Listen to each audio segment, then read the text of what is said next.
Hello YouTube. Today I want to talk to you about jobs. But before I do, I want to welcome Ashley, my 15th subscriber. Ashley, I went to your web channel to see what type of videos you make, and you don't make any at all, and you don't watch any either.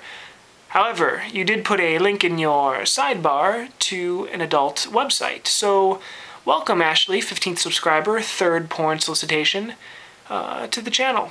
And, way to aim high in life. Let's talk about jobs. I am a writer, as many of you might know from previous posts.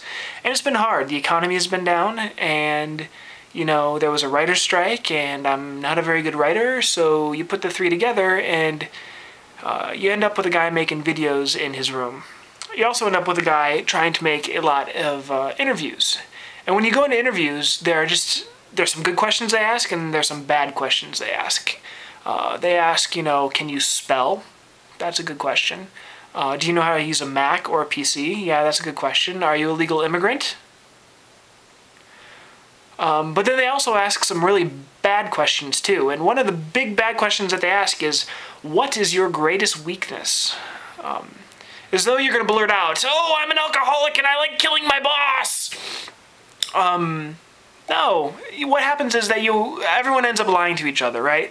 The employee, or future employee, tries to take one of his strengths and turn it into a weakness that's really a strength. Like, oh, I work too hard.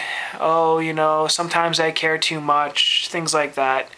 But then the interviewer has to lie to himself and say, okay, that's really his weakness. At the root of this is the fact that people who are interviewing just don't want to come up with a lemon. They want to make sure that they get a good person. And that's why they ask it. They're afraid that they're going to give you an interview and they're going to ask you all these good questions, but they're going to overlook something, and they're hoping that you're going to blurt out what they overlooked. So when you're ever in this situation, here's what you can do. You can either tell them that your greatest weakness is regicide, which I enjoy doing, but is probably one of the reasons why I don't get jobs. Or you can tell them this.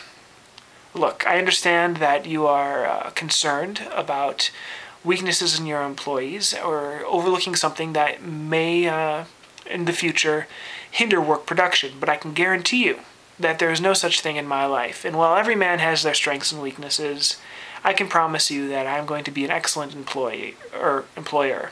Employee? If they don't take that answer, great, but at least no one's lying to themselves, and I think they'll probably respect you a little bit more for taking charge of the question, calling them on their bullshit nicely, and you might just end up getting the job. Next time I try that, I'll let you know how it goes. So YouTube, until next time, stay safe.